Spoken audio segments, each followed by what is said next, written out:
दोस्तों, तपोभूमि क्लासेस में मैं अवधेश भदौरिया आप सभी का स्वागत करता हूं। दोस्तों, आज से मैं मैथमेटिक्स की रेगुलर क्लासेस शुरू करने जा रहा हूं, जो कि आपके लिए SSC CGL 2017, MPSI, SSC CHSL और दूसरी व्यापम परीक्षाओं के लिए काफ़ी महत्वपूर्ण होने वाली है। तो दोस्तों, हमारा पहला टॉपिक है, मैंने बिल्कुल बेसिक से स्टार्ट किया है, नंबर सिस्टम से। दोस्तों, इस लेक्चर में कोई आपको न्यूमेरिकल ज़्यादा नहीं दिखाई देंगे, केवल कुछ ही न्यूमेरिकल्स मिलेंगे, लेकिन जो बेसिक चीज़ें हैं, बेसिक डेफिनेशंस हैं जो मैथ में बहुत ज़्यादा यूज होती हैं, जिनकी वजह से काफ़ी क्वेश्चंस हमारे छूट जाते हैं या हमको समझ में ही नहीं आता है कि क्या करना है इन क्वेश्चंस में, वो सारी डेफिनेशंस आपको बताई गई हैं। तो सबसे पहले दोस्तों, आज के लेक्चर का हम देख लेते हैं कि आज के लेक्चर में हम क्या क्या करेंगे। तो दोस्तों, आज के लेक्चर में हम कुछ बेसिक डेफिनेशंस पढ़ेंगे। होल नंबर क्या है, नेचुरल नंबर क्या है, परमेय क्या है, अपरमेय क्या है, ये सारी चीज़ें। साथ ही साथ अपरमेय संख्या की जो सही वास्तविक डेफिनेशन है उसको पढ़ेंगे कि किस तरीके से अपरमेय संख्या आई, इरेशनल नंबर आए, शांत दशमलव और अशांत आवर्ती दशमलव को किस तरीके से परमेय संख्या में बदला जाए। ये चीज़ें दोस्तों आज के लेक्चर में हम पढ़ेंगे। ये नंबर सिस्टम का हमारा पहला लेक्चर है। लगभग 5 या 6 लेक्चर में हमारा पूरा नंबर सिस्टम खत्म हो जाएगा। तो दोस्तों, चलिए शुरू करते हैं।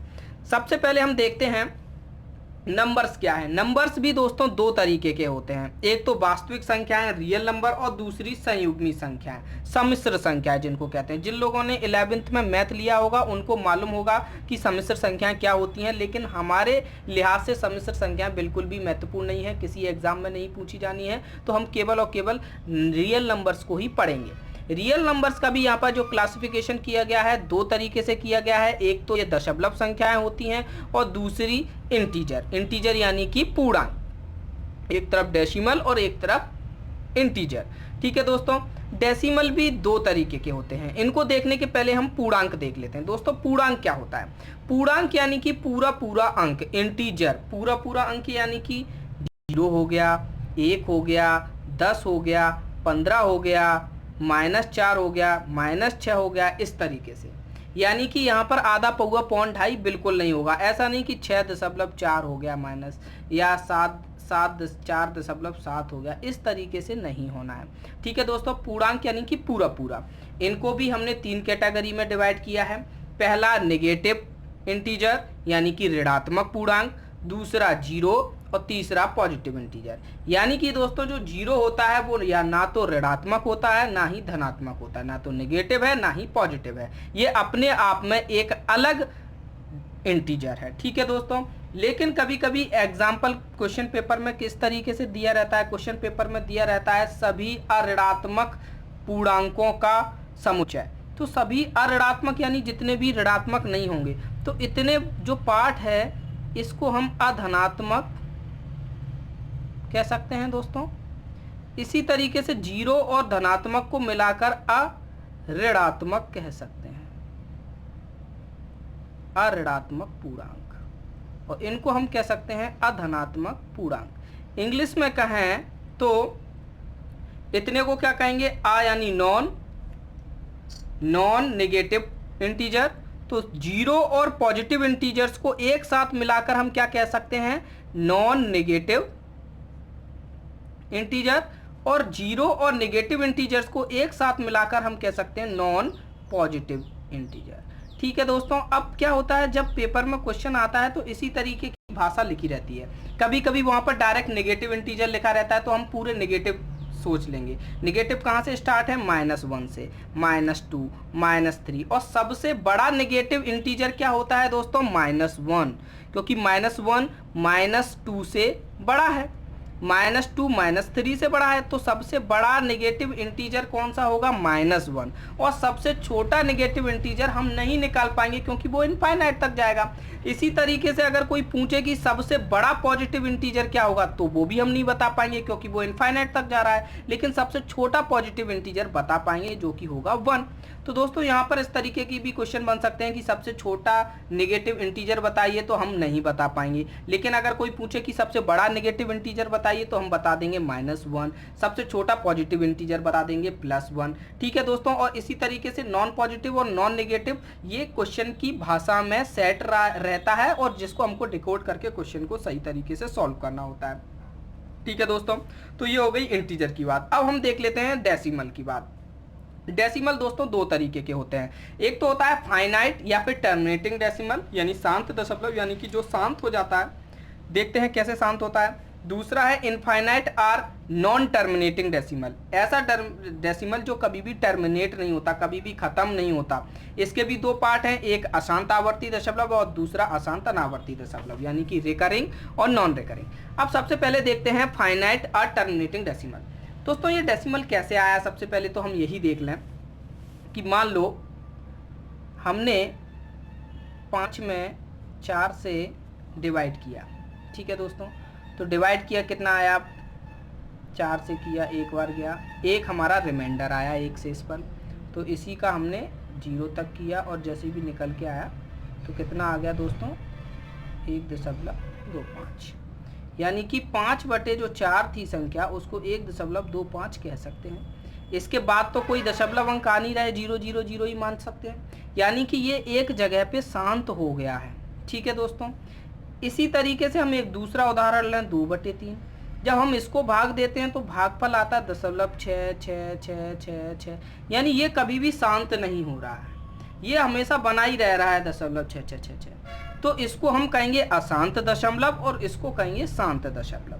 तो दोस्तों जो नॉर्मल शांत दशमलव है ये आपको समझ में ही आ गया कि जहाँ भी ये दशमलव आगे तक नहीं जा रहा है उसको हम शांत दशमलव कह रहे हैं, और जहाँ दशमलव आखिरी तक जा रहा है उसको हम अशांत दशमलव। लेकिन दोस्तों इन अशांत दशमलवों में भी दो प्रकार होते हैं। दो प्रकार कैसे होते हैं दोस्तों, एक तो होता है अशांत आवर्ती दशमलव, बहुत हवा चल रही है दोस्तों यहाँ पे, अशांत आवर्ती दशमलव, और दूसरा होता है अशांत अनावर्ती दशमलव।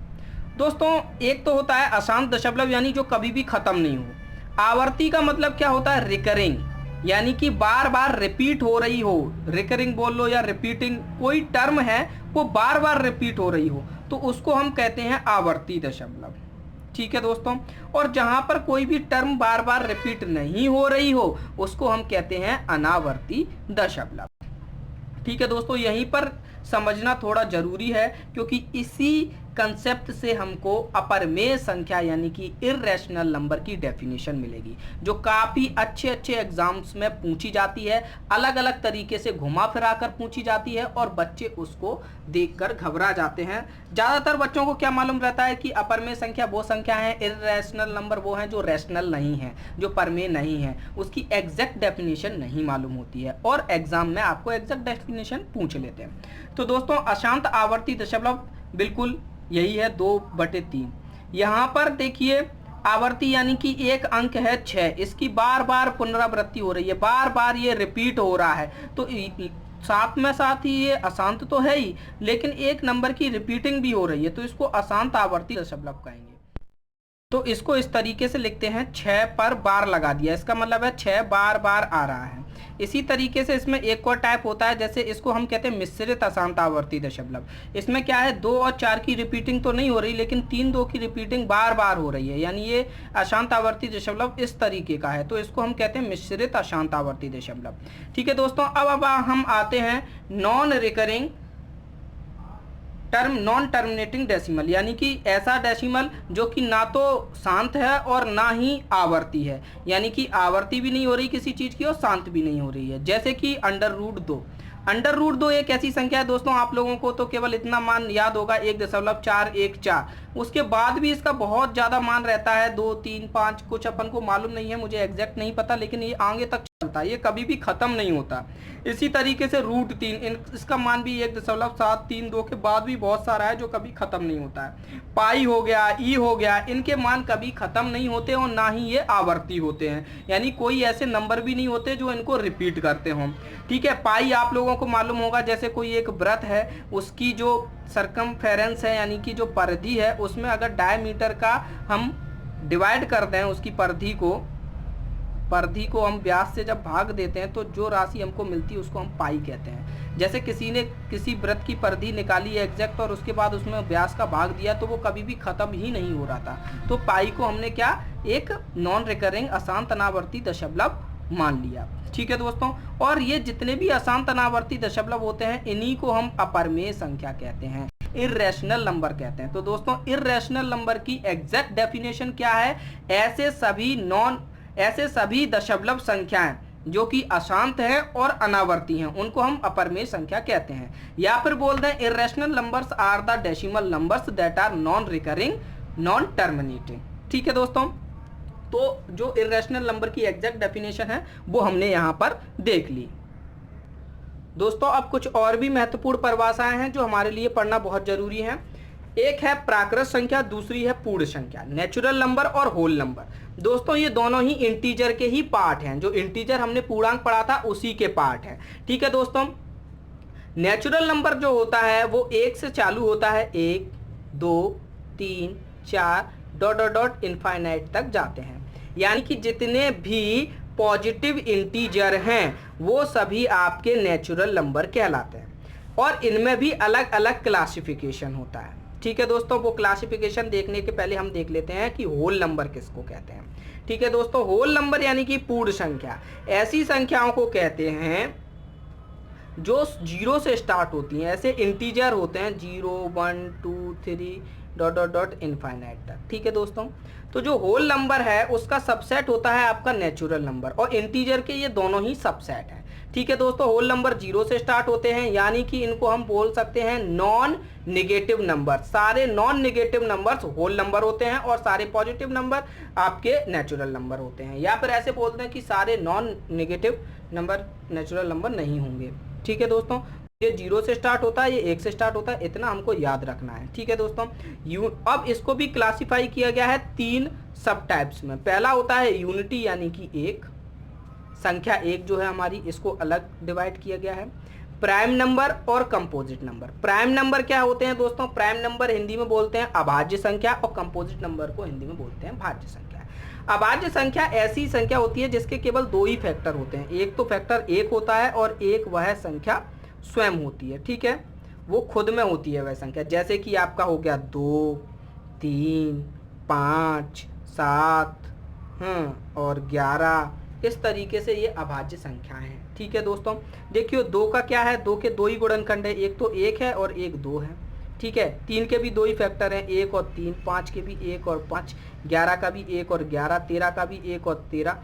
केवल यही 2 गुणनखंड है, इनके अलावा कोई गुणनखंड नहीं है, तो इनको कहेंगे हम अभाज्य संख्या या प्राइम नंबर। दोस्तों प्राइम नंबर परीक्षा के दृष्टिकोण से बहुत ही महत्वपूर्ण है। आप लोगों को 1 से लेके 100 तक के सारे प्राइम नंबर याद होने चाहिए। आपको इस तरीके से प्राइम नंबर याद होने चाहिए कि कोई पूछ दे कि 60 से लेके 80 तक के प्राइम नंबर का 80 तक के प्राइम नंबर कौन कौन से हैं, तो वो भी आप तुरंत लिख दो। क्या है, एग्जाम में इस तरीके के क्वेश्चंस आएंगे कि 51 से लेके 80 तक के प्राइम नंबर्स का एडिशन बताइए, इसका जोड़ बताइए, तो आपको पूरे लिखकर और उनको जोड़ना होगा। तो दोस्तों मैं आपसे अनुरोध करता हूं कि आप एक बार 1 से लेके 100 तक के सारे प्राइम नंबर्स लिख लीजिए।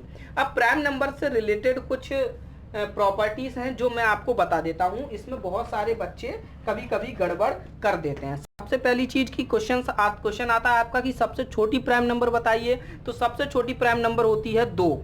बहुत से बच्चे वहां पर 1 लिखाते हैं, जबकि 1 ना तो प्राइम नंबर है और ना ही कंपोजिट नंबर है, ना तो ये अभाज्य संख्या है ना ही भाज्य संख्या है। 1 अपने आप में अलग ही क्लासिफाई कर रहा है, यूनिटी अलग है। ठीक है दोस्तों, ये ना तो भाज्य है ना ही अभाज्य है, तो सबसे छोटी अभाज्य संख्या क्या होगी? 2। ठीक है, दूसरा क्या है? एकमात्र सम अभाज्य संख्या।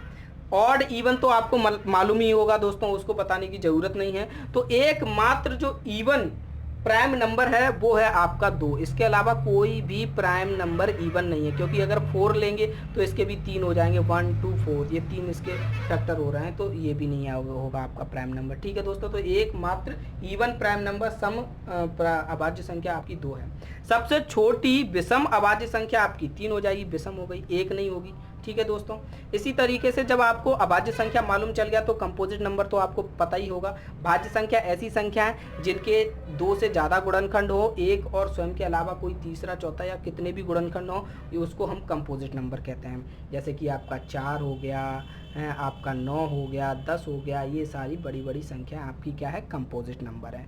ठीक है दोस्तों, प्राइम नंबर से रिलेटेड एक और अच्छी प्रॉपर्टी मैं आपको बता दूं कि दोस्तों जैसे भी कोई बड़ी सी प्राइम नंबर आपको दी रही हो, तो आप क्या करो, आपको मालूम करना है कि ये प्राइम नंबर है कि नहीं, तो आप उसमें पहले 6 से भाग दे दो।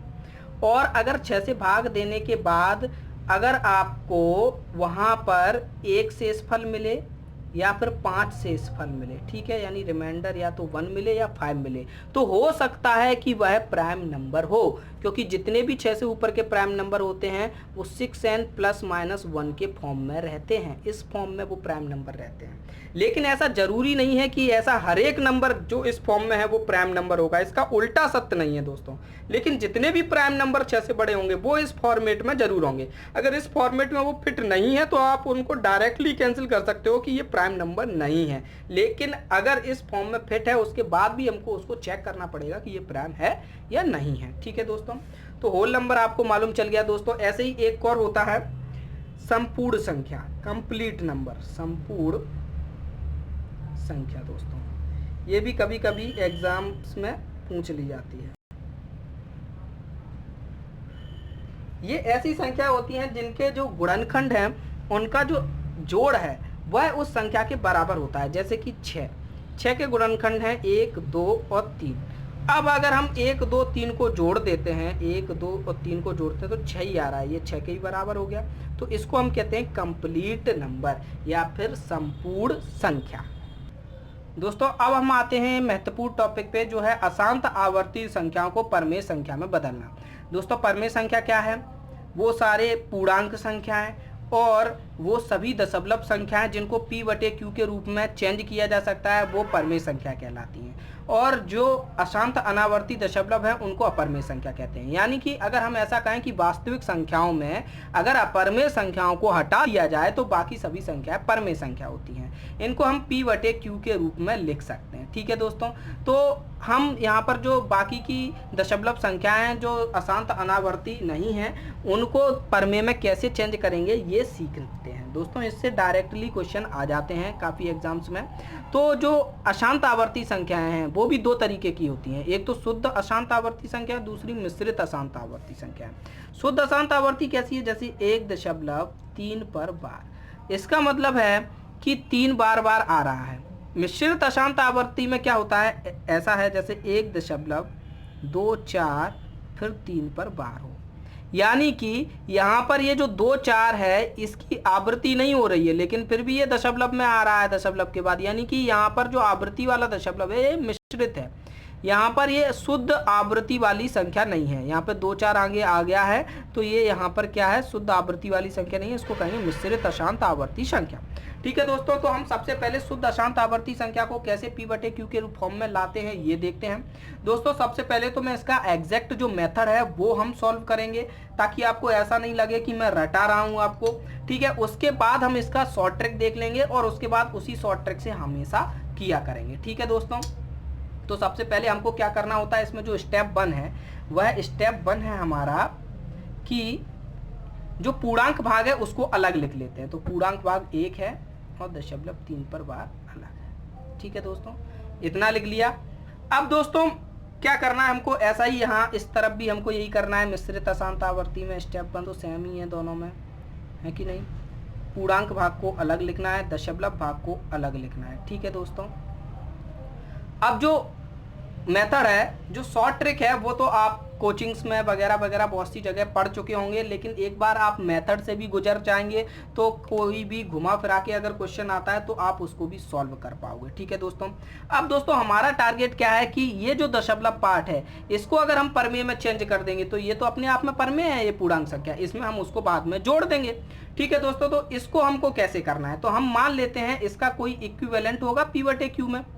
जब चूंकि हमको पता है कि ये जो 0.3 पे बार है इसको हम p/q के फॉर्म में बदल सकते हैं तो इसका कोई ना कोई इक्विवेलेंट तो होगा p/q में। अब दोस्तों यहाँ पर ये जो बार है अगर ये बार हट जाए तो हम इस संख्या को p/q के रूप में निकाल सकते हैं। जैसे कि मान लीजिए 0.25 एक दशमलव संख्या है, अगर हम ये दशमलव हटाकर इसको भिन्न के रूप में चेंज करना चाहते थे तो हम क्या करते थे कि ये दशमलव जितने हैं उतने ही 0 नीचे लगा के इस तरीके से कर देते थे और बाद में अपन ने काटा कूटी कर दी, 1/4 आ गया, ठीक है दोस्तों। यहाँ पर क्या था? 25 बार बार नहीं आ रहा था, ये एक फाइनाइट डेसिमल था इसलिए हमने इसको तुरंत भिन्न में चेंज कर लिया। लेकिन ये इनफाइनाइट डेसिमल है, इसको भिन्न में चेंज करना बहुत कठिन पड़ रहा है। कब चेंज कर पाएंगे? जब ये बार हट जाए, ये बार बार जो 3 आ रहा है ये हट जाए तो दोस्तों ये कैसे हटेगा, हम इसमें क्या ऐसी संक्रिया करें दोस्तों। अगर इसमें हम किसी चीज का गुणा करते हैं, 2 का गुणा करते हैं तो 2.6 पे बार हो जाएगा, 3 का गुणा करते हैं 2.9 का बार हो जाएगा। ठीक है दोस्तों, तो गुणा से तो बार नहीं हटने वाला। ठीक है दोस्तों, जोड़ेंगे भी कुछ तो भी बार नहीं घटेगा। लेकिन ये है दोस्तों, अगर हम इस बार में से यही बार वाली संख्या देते हैं तो ये बार जरूर हट सकता है। जैसे कि उसके लिए हमको क्या करना है दोस्तों, उसके लिए हम देखिए अब डायरेक्टली इसमें से ये घटा देंगे तो 0 ही बच जाएगा। तो सबसे पहले क्या है, हम इसमें 10 का गुणा करते हैं दोनों तरफ। ठीक है दोस्तों, यहाँ 10 का गुणा किया तो 3 आगे आ गया और 3 3 3 3 3 इस तरीके से, इसको भी इसी तरीके से लिख सकते हैं इनफाइनाइट टाइम्स तक। ठीक है दोस्तों, अब क्या करना है हमको, इक्वेशन सेकेंड और इक्वेशन फर्स्ट। सेकेंड में से अगर हम फर्स्ट को घटा देंगे तो ये बार वाला पूरा पोर्शन घट जाएगा दोस्तों, और यहाँ पर कितना आएगा 9p/q इज इक्वल टू कितना हो जाएगा दोस्तों, ये 3 दशमलव माइनस माइनस दशमलव 0 3 बार, तो ये चला गया ना, तो यहाँ पे 3 आया। तो p/q 9 बराबर कितना आ गया, p/q इज इक्वल टू 1/3। तो दोस्तों हमारा यहाँ पर क्या आ गया, हमारा आ गया है p/q बराबर 1/3।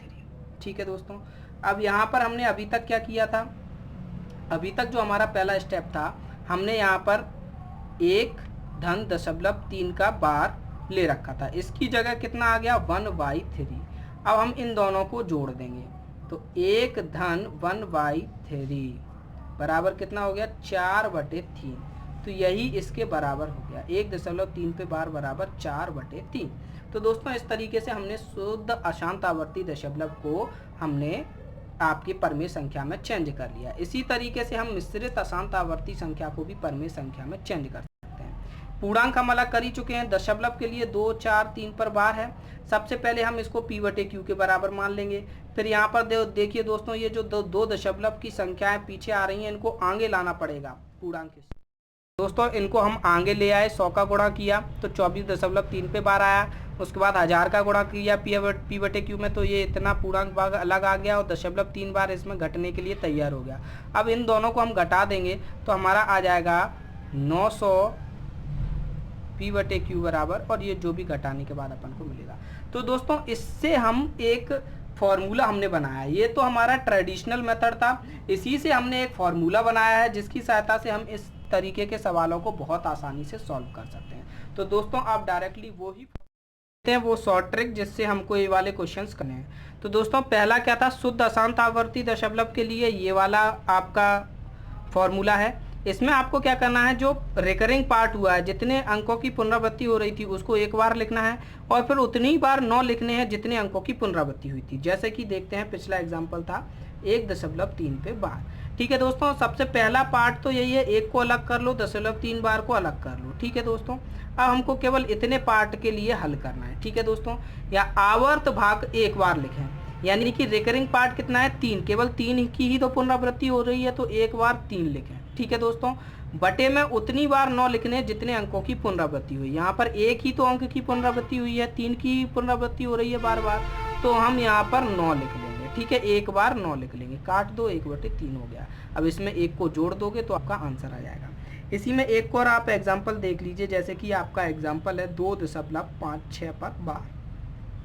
ठीक है दोस्तों, यहाँ क्या है, 2 को अलग लिखना है और 0.56 बार को अलग लिखना है।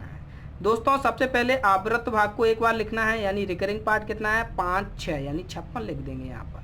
ठीक है, बटे में क्या लिखेंगे दोस्तों, उतनी बार 9 लिखेंगे जितने अंकों की पुनरावृत्ति हुई है। यहाँ पर 2 अंकों की पुनरावृत्ति हुई, 5 की और 6 की, 5 6 5 6 5 6 इस तरीके से, तो 2 बार 9 9 लिखेंगे। अब इसमें 2 जोड़ देंगे और हमारा जो आंसर होगा उसको निकाल लेंगे। ठीक है दोस्तों, अब इसी तरीके से जो मिश्रित अशांत अनावर्ती दशमलव थे, मिश्रित अशांत आवर्ती दशमलव थे, उनको कैसे p/q के फॉर्म में हमको चेंज करना है, उसके लिए ये फॉर्मूला है दोस्तों। सबसे पहले दशमलव भाग है, जो दशमलव के पीछे जितना भी लिखा है उसको एक बार लिख लें। उसके बाद उसमें से जितना अनावृत दशमलव भाग है उसको घटा दें।